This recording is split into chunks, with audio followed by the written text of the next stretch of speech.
Do you know? Do you know? Sound. You hear it every day.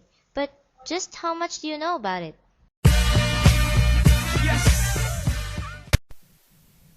The vibration or wave of air molecules caused by the motion of an object.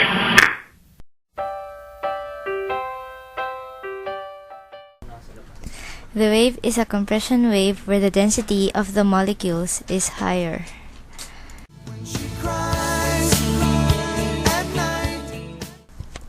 Solid, liquid, or gas can be the medium. Each molecule moves back and forth only a tiny distance, but it is enough to cause the air particles to bump into each other. This creates areas where there are many molecules pushed close together.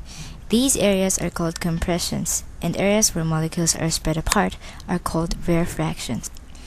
These compressions and rarefactions move away from the sound source in circles. A sound wave is created when a series of these waves move through the air.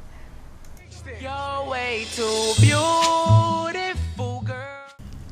There are many examples of sound mediums, like the microphone, telephone, radio, speakers, and tin cans. Do you know what it feels like? Loving someone that's in a rush. Did you know that thin glass goblets can vibrate when hit by sound waves? This is due to resonance. Some singers' voices vibrate the glass so much that the glass shatters.